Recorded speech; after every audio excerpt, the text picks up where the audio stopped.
Hello and अस्सलाम वालेकुम। मैं हूं एजाज सैयद उमर चीमा के हमरा।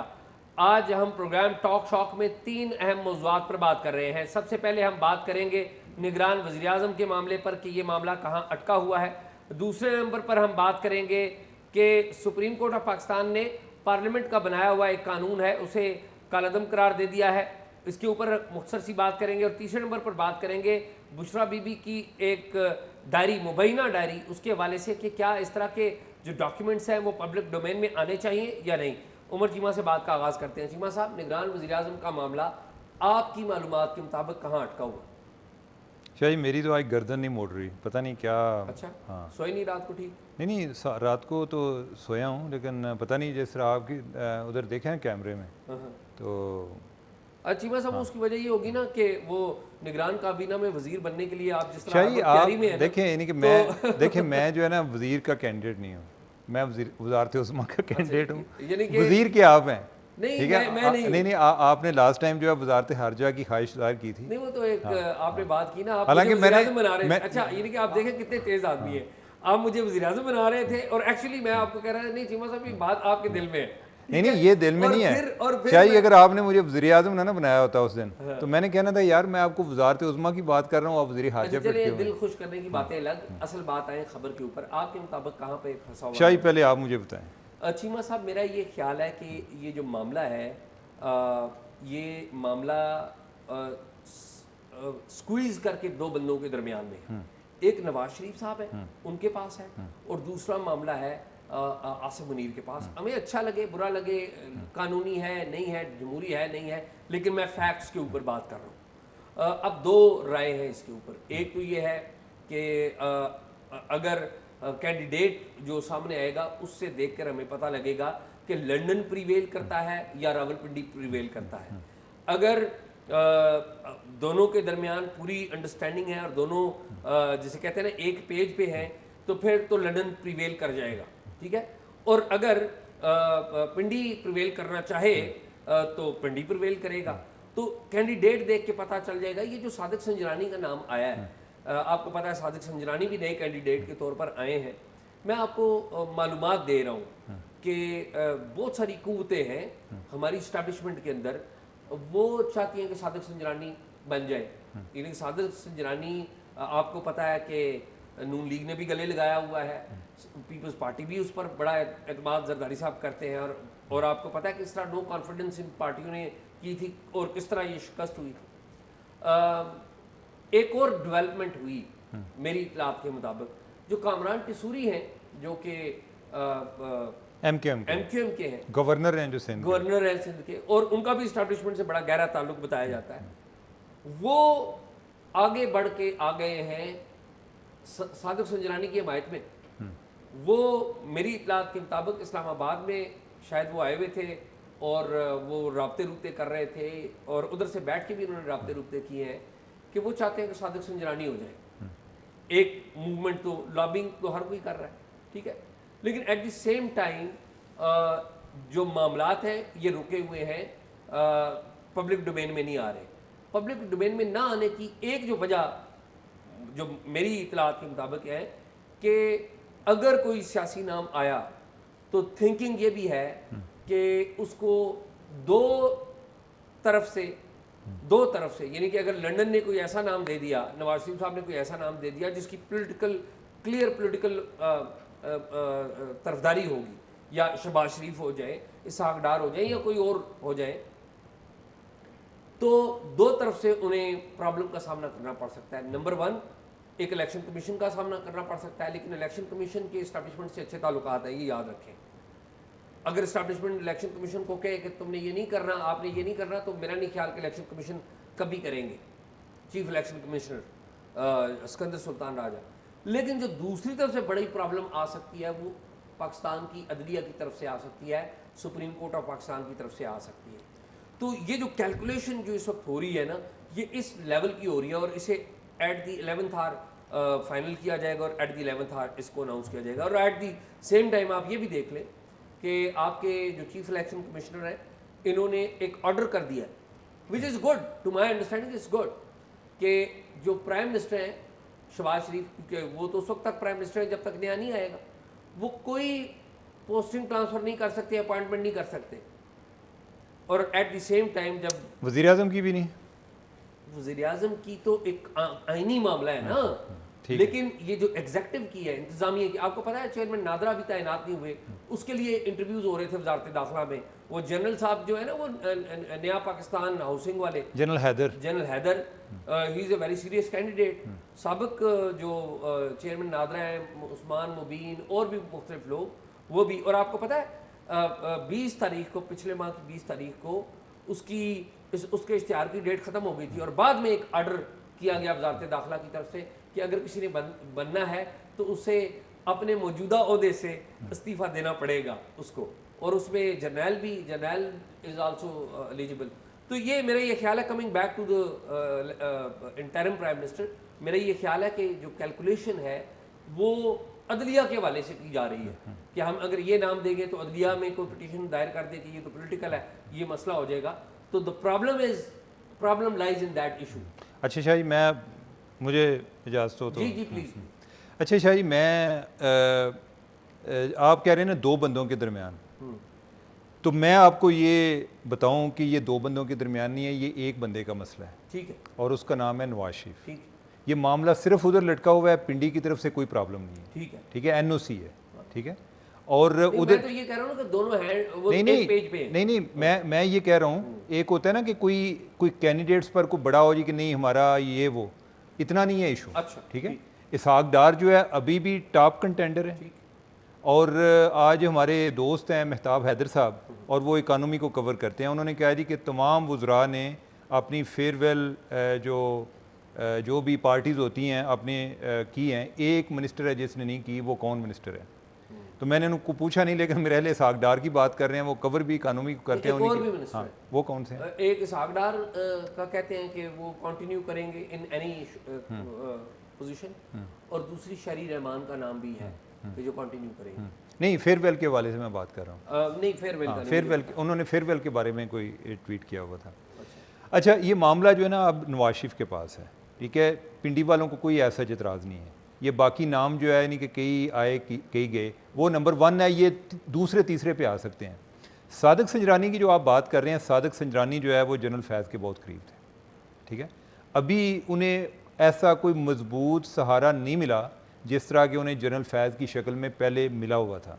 ठीक है, तो मुझे ये कोई नाम कोई बहुत ज़्यादा इतना क्लिक नहीं कर रहा। नहीं, मैं सादिक संजरानी मैं नहीं समझता कि वो बन जाएंगे। हाँ, मैं ये नहीं कह रहा। नहीं, मैं ये लॉबिंग की बात है ना, इनकी लॉबिंग की बात है ना। ठीक है, हम यही बात कर रहे हैं ना कि किसके जो चांसेस किससे बन सकते हैं। अब जो इशू आ जाता है कि क्या इलेक्शन कमीशन इसमें मुदाखलत कर सकता है, ये चीज़ जो है ना ये वजाहत तलब है। वजाहत तलब इसलिए है कि इलेक्शन कमीशन जो है, जो प्राइम मिनिस्टर का तयन है, वो प्रीरोगेटिव है कि वो अपोजिशन लीडर और प्राइम मिनिस्टर ने मिलकर कोई एक कंसेंसस करके तो उन्होंने प्रेसिडेंट को भेजना है। अगर वो नहीं कर सकते तो फिर जो है मामला आगे इलेक्शन कमीशन के पास जाएगा। अब ये है कि क्या वो इस तरह का कोई बंदा रख सकते हैं कि जिसकी वजह से ये जो आप बात कर रहे हैं कि इलेक्शन कमीशन की तरफ से इतराज़ ना आ जाए। इसकी एक पहले नज़ीर मौजूद है। अगर आपको याद हो तो 2008 में मोहम्मद मियाँ सुमरो वो चेयरमैन सेनेट भी थे जब वो प्राइम मिनिस्टर बने। जब वो प्राइम मिनिस्टर बने वो चेयरमैन सेनेट भी थे। अब वो चेयरमैन सेनेट थे तो वो किसके कैंडिडेट थे जब वो सेनेट में आए? वो काफ लीग से आए हुए थे। ठीक है, लिहाजा उनकी एक एफिलिएशन मौजूद थी। जब वो सिर्फ चेयरमैन सेनेट नहीं थे, वो साइमल्टेनियसली उनको ये भी ओहदा मिला हुआ था। ठीक है, तो लिहाजा मुझे कोई ऐसा उस तरह प्रॉब्लम नहीं नज़र आ रहा। लेकिन अगेन इशू ये आ रहा है कि ये लेट क्यों हो रहा है। लेट जो है ये चूँकि पार्टी के अंदर भी एक रिजेंटमेंट है, जो इत्तेहादी हैं उनके हवाले से भी है, इनकी क्या स्ट्रेटजी है ये अभी नहीं आइडिया। लेकिन ये है कि जो 2-3 जो लोग हैं उनमें इसहाक डार अभी तक निकला नहीं। लेकिन मुझे एट द सेम टाइम ये भी पता चला है नवाज शरीफ साहब के दाएं बाएं से कि नवाज शरीफ साहब को ये बताया गया कि देखें जी अगर इलेक्शन, और वो खुद भी ये कह रहे हैं कि एक थिंकिंग उनके अंदर ये है कि ठीक है वो तो होगा अगर वो, लेकिन हमें इन 6 महीनों में अगर हम गेन करने की बात करें तो लूज भी तो कर सकते हैं, तो उसका भी जिम्मेदार। शाह जी वैसे इनकी नेकनामी में कोई इजाफा नहीं होना, ये न्यूट्रल लगाते हैं या गैर न्यूट्रल लगाते हैं। सिर्फ इतना होना है जी कि ज़्यादा बदनाम होना है या कम बदनाम होना है। ठीक है, महंगाई की वजह से अनपॉपुलैरिटी पहले भी है। अब जो है इसका रैशनल है वो जो है ना, ये नहीं है कि साग डार के ज़रिए इन्होंने को रिगिंग करनी है, और ना ही को केयर टेकर प्राइम मिनिस्टर जो है वो इतना को पावरफुल होता है रिगिंग वगैरह के हवाले से। ये इनका जो रैशनल है वो ये है कि इनको किसी तरह ये एक इनकी थिंकिंग डेवलप हुई है जी कि अगले 6 माह के अंदर इकानमी ने टर्न अराउंड करना है, बड़ी मैसिव इन्वेस्टमेंट आ रही है। जिस तरह फैसल वाडा साहब नहीं कहते थे कि जी नौकरियों की बारिश हो जाएगी। हाँ, तो अब ये है कि वो जो इन्वेस्टमेंट आ रही है वो इन्वेस्टमेंट जो है ना वो अरब मालिक से आ रही है।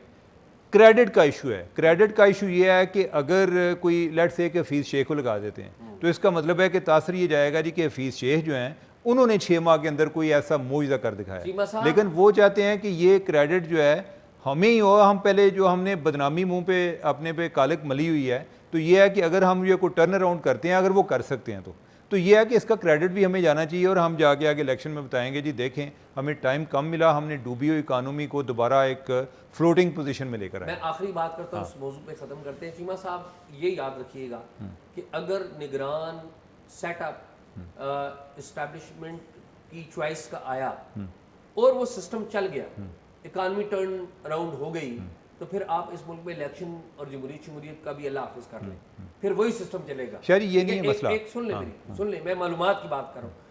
एक पता है ना, एक पिंडी में एक लंबी सी टेबल है, पता है ना आपको, एक लंबी सी टेबल है, पता है आपको। उस लंबी सी टेबल में एक बात ये भी है, एक बात ये कही गई है लंबी सी टेबल पे कि देखें इस वक्त जो मुल्क का जो सबसे बड़ा मसला है ना वो इकॉनमी है, हमने इकॉनमी ठीक कर रही है, ठीक है। और ये जो इलेक्शंस है ना, इन्होंने 1970 में मुल्क तोड़ा है, 77 में कू हो गया है, ठीक है।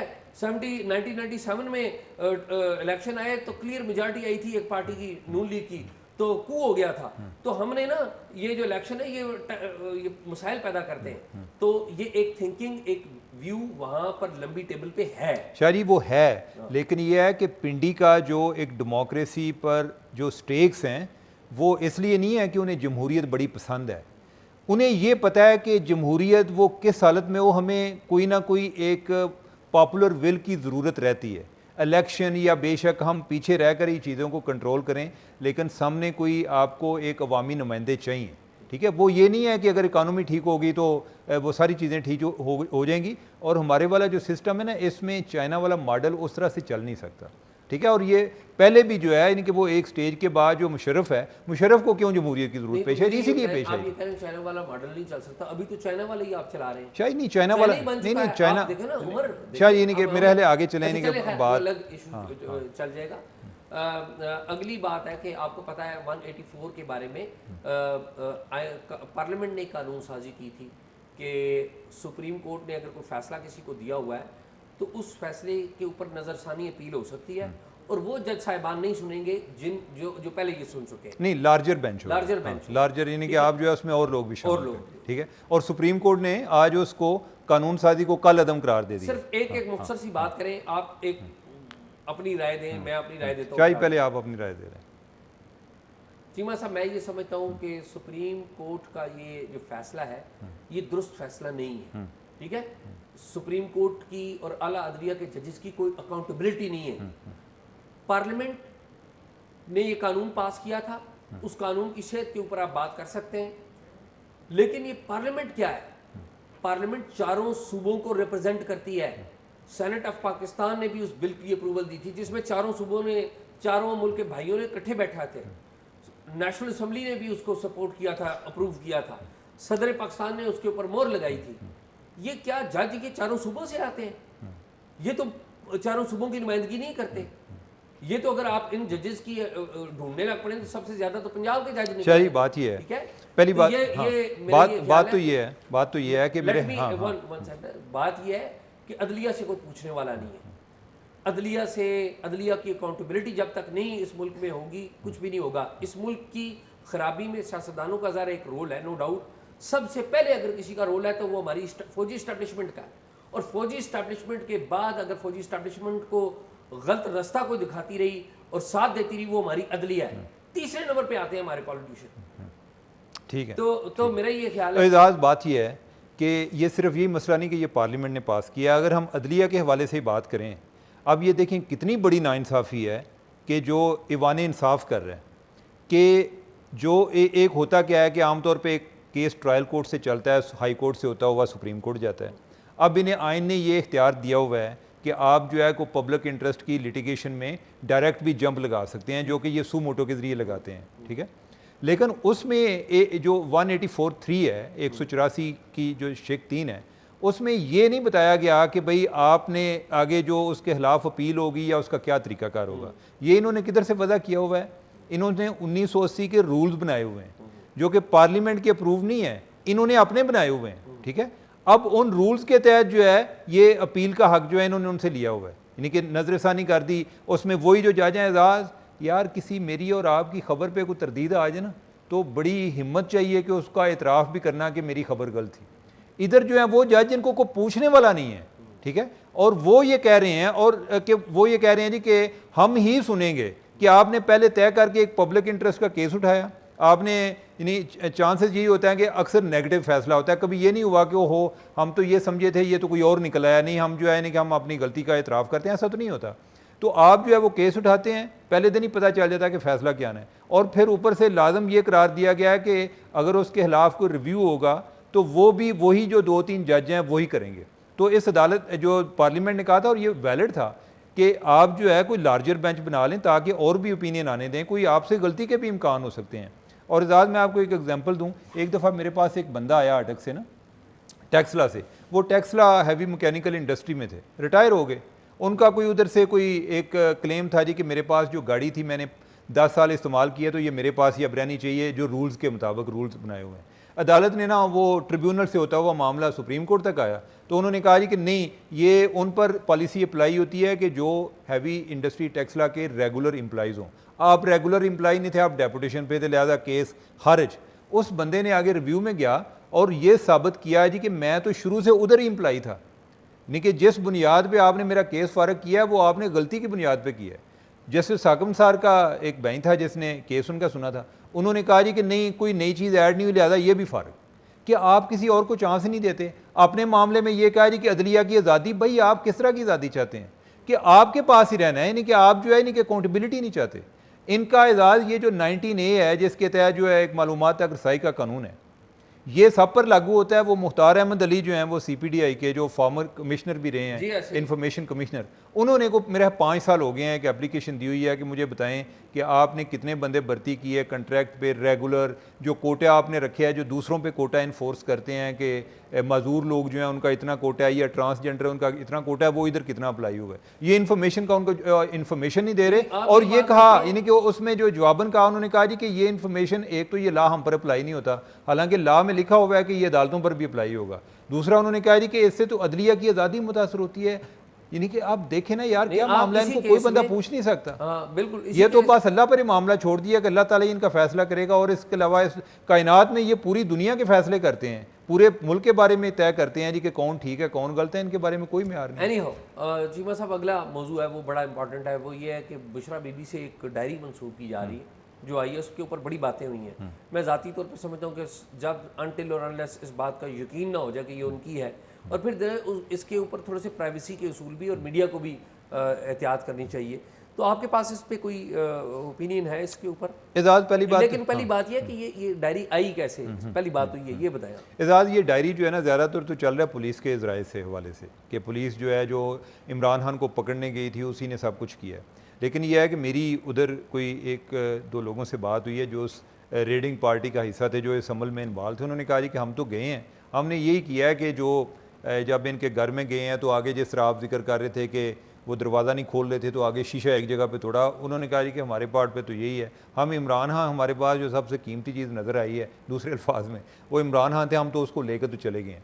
उसके बाद फिर एक दूसरी पार्टी आई, पुलिस वाले कोई लोग उधर मौजूद थे, लेकिन वो दूसरी पार्टी आई है कि जो किसी एजेंसी से जिनका तल्लुक़ था, ठीक है, जो नामालूम अफराद जिनको कहते हैं, तो वो आए हैं, पुलिस वाले फिर बाहर रहे हैं, वो अंदर गए हैं, उन्होंने अंदर जाके कोई तलाशी ली है। अब ये डायरी जो है वो मंसूब की जा रही है कि बुशरा बीबी के साथ है। एजाज़ अगर वैसे बुशरा बीबी का रिकॉर्ड देखा जाए कि जिस तरीके से पहले उनकी ऑडियो वगैरह आई, वो डॉक्टर अरसलान है, हाँ डॉक्टर अरसलान जो उनके सोशल मीडिया को भी डील करते थे, तो जिस तरह की वो डायरेक्शन दे रही हैं और जिस तरह का उनका एक सियासी बसीरत है कि फ़लाँ को गद्दार करार दो या फ़लाँ को जो भी कर दो, तो उस लिहाज से। और फिर बाकी जो अगर बुशरा बीबी के वाले से सुने तो वो ऐसा नहीं था कि कोई बड़ी टिपिकल किस्म की घरेलू खातून थी कि जो रोटी को चोची कहती थी, या जिनको पता नहीं था कि सियासत में क्या हो रहा है, या जिनका उस मामले में असर व रसूख नहीं था, बहुत ज़्यादा असर व रसूख था। अब सवाल ये पैदा होता है कि वो डायरी असली है या नहीं। ये तो मुझे नहीं आइडिया है, नहीं कि मैंने तो खुद नहीं देखी, लेकिन ये है कि लोग चला रहे हैं जी कि उन्होंने जनरल बाजवा को मामू का कोड रखा हुआ था, कोई और इस्टेब्लिशमेंट के लिए कोई न्यूट्रल का रखा हुआ था, बाकी ये था कि खान साहब ने रात 12 बजे दूध पीना है, और इस तरह की कुछ चीज़ें और भी थीं। कोई बंदयाल, जनरल जस्टिस बंदयाल का जिक्र था। तो इस चीज़ से हट के कि वो असली है या जली, मुझे तो नहीं आइडिया। लेकिन ये है, मैं उसको वैसे प्राइवेसी के ज़ुमरे में नहीं लेता, और जो बातें अभी तक आई हैं वो प्राइवेसी वाली नहीं है, वो पब्लिक इंटरेस्ट की हैं, वो पब्लिक इश्यूज़ पर बात हो रही है। ठीक है, अगर ये बातें दुरुस्त हैं, अगर डायरी जेन्युइन है, तो मेरा नहीं ख्याल कि उस लिहाज से कोई प्रॉब्लम होना चाहिए। यानी कि अगर वो इस तरह की कोई डायरेक्शन देती हैं तो फिर यह है कि उन्हें एक पब्लिक एक्सपोजर भी मिलना चाहिए। वो वैसे डिनाई कर रही है। अच्छा चलें ठीक है। मैं डायरी वालों के ऊपर कोई हाँ, तो ये जो है ना, नहीं है किसी किस्म का। नहीं, वो डायरी वालों का तो मुझे नहीं आइडिया उनके साथ क्या बीत रही है, लेकिन ये है एजाज़, वैसे मैं को पहले भी बातें सुनता आ रहा था, अभी मैंने कोई दोबारा कोई मेरे नॉलेज में कोई बातें आई हैं कि जो लोग खान साहब को गिरफ़्तार करने गए थे पुलिस वाले, उनका बुशरा बीबी के साथ भी आमना सामना हुआ था।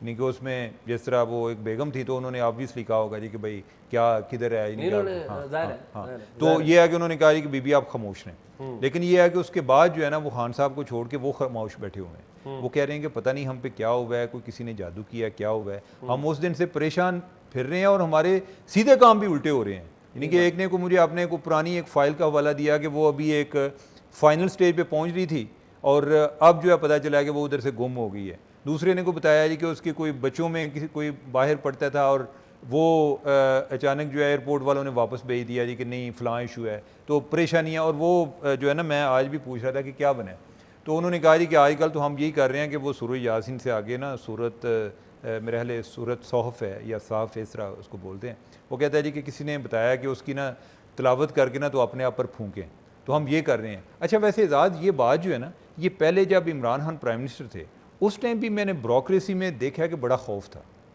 और एक दिन मेरी किसी एक अफसर से बात हुई जो कि एक बड़े सीनियर पोजीशन पे थे, और यानी कि वो बता रहे थे, अब मैं ज़रा बैकग्राउंड इसलिए बता रहा हूँ कि आपको पता चले कि किस ज़हन के लोग जो हैं वो भी जो है यानी कि इस मामले पे डरते थे। वो एक तो जादू टूने पे इन चीज़ों पे यकीन नहीं रखते थे, दूसरा जो है ना कोई एक ड्रिंक करना ये भी उनके मशगले में शामिल था। तो उन्होंने कहा कि एक रात को इसी तरह कोई ड्रिंक पार्टी चल रही थी, तो मैं उधर जो है ना, मेरे बाकी कोलीग्स वो कोई बुशरा बीबी के बारे में कोई बुरा भला कहना शुरू हो गए। तो कहता है मैं इस डर से उठकर उधर से आ गया कि यार मुझे कुछ हो ना जाए। नहीं कि लोगों में इस तरह भी कोई खौफ पाया जाता है। अब जो है ना, उसकी तस्दीक ये जो लेटेस्ट हुई है ये इन लोगों से हुई है कि जो पुलिस वाले हैं उनका आमना सामना हुआ है। जो मुझे वैसे एज आ ऑब्जर्वर या ये मुख्तलिफ इंटरव्यूज़ या मुतासरीन से बात करके जो पता चला है वो ये है कि अगर आप वीलाग में कोई बात कर लेते हैं बुशरा बीबी पे या टीवी पे या दूर बैठे हुए, तो फिर तो आपको प्रॉब्लम नहीं है। लेकिन अगर आपको उनके सामने इन पर्सन आपका कहीं वास्ता पड़ गया, उसके बाद जो है यानी कि फिर आपको कुछ चैलेंजेस आते हैं मुख्तलिफ शक्लों में। उमर, प्रोग्राम ख़त्म हो गया टॉपिक्स, लेकिन एक टॉपिक प्रोग्राम का बड़ा अहम है जो मिस किया हमने। आज उमर 11 अगस्त है, आज मिनॉरिटीज़ का आलमी दिन है, और पाकिस्तान में बदकिस्मती से हमारे जो नॉन मुस्लिम भाई हैं, हमारे ईसाई बहन भाई, सिख, हिंदू और अहमदी जो है वो भी हमारे मुल्क में है। अनफॉर्चुनेटली हमारे तमाम नॉन मुस्लिम्स के साथ पाकिस्तान में रवैये अच्छे नहीं हैं, और ये रवैये मेरे और आपके कहने से अच्छे नहीं हैं। ये आपको पता है कि इसके बारे में बैनुल-अक़वामी तौर पे रिपोर्ट्स भी आई हैं बड़े मोतबर इदारों की, और अभी पिछले दिनों तो अमेरिका के स्टेट डिपार्टमेंट ने भी इस पर जारी की है रिपोर्ट। और चीमा साहब जब पाकिस्तान बना था 1947 में, तो पाकिस्तान में अक़लीतें 23% थी, अब वो रिड्यूस होते होते 3% से भी कम होती जा रही हैं। ठीक है, तो मेरा ये ख्याल है कि हमारे यहाँ जितने भी नॉन मुस्लिम्स हैं, तमाम लोगों के मज़ाहब का, उनके मजहबी ख्यालात का एहतराम करना चाहिए, और मज़हब की बुनियाद पे लोगों में तकसीम नहीं करनी चाहिए। हमारे नॉन मुस्लिम्स के साथ उनकी ख़वातीन को जबरी तौर पे उनके मज़हब तब्दील करवाए जाते हैं। और भी उनके साथ मुजालिम किए जाते हैं। और बाज़ औक़ात अगर कई केसेस हमने देखे कि उनके ऊपर बड़े संगीन नोयत के मुकदमा, ब्लास्फेमी जैसे मुकदमात भी बने जो बाद में गलत भी साबित हुए। तो मेरे ख्याल में आज के दिन के एतबार से हमारे जितने भी भाई हैं जो नॉन मुस्लिम हैं, जिन्हें जो इस मुल्क के बराबर के शहरी हैं, उनके साथ यकजहती का इजहार करना चाहिए। और इन सब के ऊपर जो प्रॉब्लम आते हैं उसके ऊपर भी हम वक्तन फ़वक्तन बात भी करते रहे हैं और करते भी रहेंगे।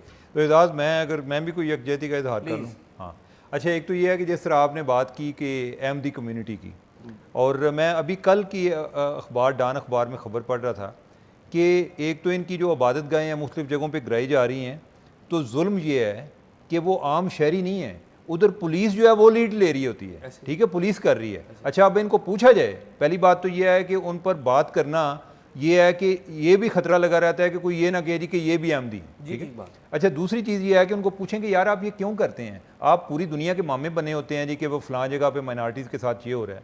अगले दिन को बंदा, कोई बड़ा हमारा कोई सीनियर दोस्त, वो कह रहा था जी कि इंडिया अब नहीं ठीक हो सकता, उधर जो हो रहा है ना।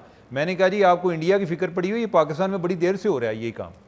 तो हमें ये तो पता चलता है जी कि आइन ने, एक तो रियासत का वैसे काम नहीं है जो जुल्फ़िकार अली भुट्टो के दौर में हुआ, यानी कि आइन में जो उनको गैर मुस्लिम डिक्लेयर किया गया, यानी कि लोग तय कर लें, ये आइन रियासत ने अपनी जिम्मेदारी ली है, लेकिन आपने कर दिया। अच्छा, उसका हम हवाला देते हैं, हम आइन के आर्टिकल 25 का हवाला नहीं देते कि जिसमें आपने माइनॉरिटीज़ को प्रोटेक्ट करना है। एक ये नहीं कि जो अपनी मर्ज़ी की चीज़ वो उठा लेते हैं, दूसरी की नहीं परवाह करते। दूसरा एजाज़ कि जो हमारी माइनॉरिटीज़ हैं उनका जो कोटा है ना, जो मुख्तलिफ जॉब्स में, उसके बारे में कुछ 30,000 से ज़्यादा सीटें हैं जो खाली पड़ी हुई हैं, 30,000 से ज़्यादा सीटें। हम इस पर एक प्रोग्राम भी करेंगे और इस वाले से कोई अच्छी डेवलपमेंट्स हो रही हैं, ठीक है। CSS के एग्ज़ाम हो रहे हैं कोई, वो फिल करने के हवाले से भी, इस पर हम डिटेल में बाद में बात करेंगे। चले नाज़रीन, आपने प्रोग्राम देखा हमारा, उम्मीद है आपको पसंद आया होगा, और अगर ना भी आया हो तो ज़रूर अपनी राय का इजहार करें। जो हमारे नॉन मुस्लिम इस मुल्क में रहते हैं या मुख्तलिफ मज़ाहब के लोग यहाँ पर रहते हैं, उनके बारे में हमारी एक कमिटमेंट है कि हम उनको और उनके मसाइल को उजागर करते रहेंगे। सिर्फ 11 अगस्त को ही नहीं, 11 अगस्त को कायद-ए-आज़म मोहम्मद अली जिन्ना ने 1947 में एक तकरीर की थी जिसमें उन्होंने कहा था कि पाकिस्तान एक ऐसा मुल्क होगा जहाँ पर तमाम शहरी एक जैसे होंगे, और उन्होंने कहा था कि हिंदू और मुसलमान अपने मज़हब के हवाले से नहीं जाने जाएंगे, वो इक्वली होंगे, और बाकी जो मज़हब के लोग हैं, मफहूम उसका यही था। तो हम भी इसी बात पे, जो कायद-ए-आज़म मोहम्मद अली जिन्ना की 11 अगस्त की तकरीर है, उस पर यकीन रखते हैं, और हम चाहते हैं कि जिन्ना जिस तरह का पाकिस्तान चाहते थे, जहाँ पर तमाम मज़ाहिब, तमाम लोग एक दूसरे की इज़्ज़त करें, इस वजह से नहीं कि उनका मज़हब क्या है, इस वजह से कि वो शहरी हैं और एक मुल्क में रहते हैं। मुझे और उमर चीमा को इजाज़त दीजिए।